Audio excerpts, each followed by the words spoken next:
Hello, my name is Robyn. I teach grade 2 English. This is a summary of week 8.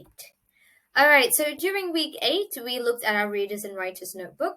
We worked through pages 17 all the way to page 23.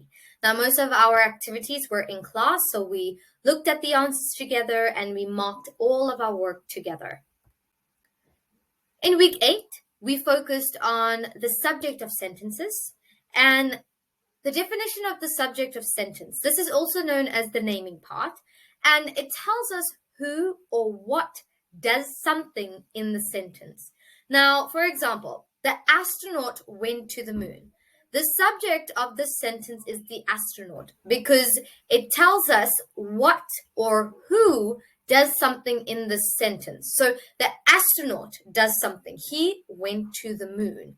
So the astronaut is the subject because the sentence is talking about the astronaut and what he does. All right, we also looked at expository nonfiction texts. Now, this was our story and what it was based. So it was about exploring space with an astronaut. And now, this is the definition of an expository nonfiction text. So it tells us facts about a topic. It's not a story like the Twin Club. This is a text that gives us information about a certain topic. For example, the text, Exploring Space with an Astronaut, it's not a story. It is an expository nonfiction text because it tells us facts about a topic. For example, this is Exploring Space with an Astronaut. So it tells us about astronauts. It also tells us about space. All right, so in the story, we also hear about astronauts sleeping in a sleeping bag, and they have to tie it onto the walls because of the gravity, as well as space. There is no daytime or nighttime in space. There is also no oxygen in space. Now, the features of an expository nonfiction text. Features include information about the topic. It tells us about real people, real places, and real events. It's not a made-up story. It's something that actually happens. As well as it uses facts and details. So it doesn't just give us facts. It also gives us details about the facts. Now, during week 8, we also focused on our writing.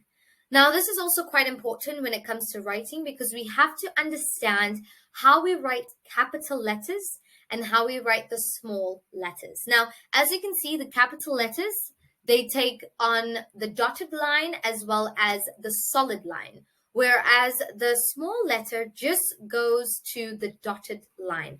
Now, this is quite important to know when writing because it just improves the neatness as well as the teacher can understand what the student is trying to say.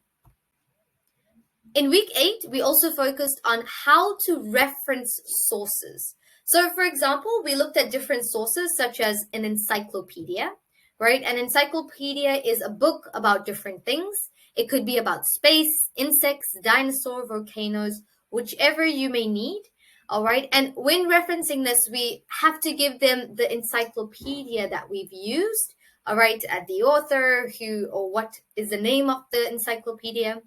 Okay, we can also use the internet to find out more information on a certain topic.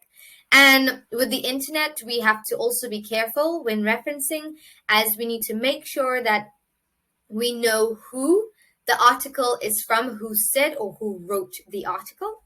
Now, we can also use a dictionary to reference, or we can use a dictionary to find the meaning of words. Okay, it could be the Cambridge, the Oxford, Collins Dictionary, as well as we can also use newspapers. Now, newspapers can only be used if we are looking for information that is recent.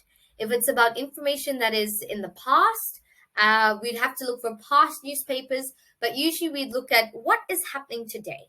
So if you want to find out about the weather happening today, you can look at a newspaper or the internet.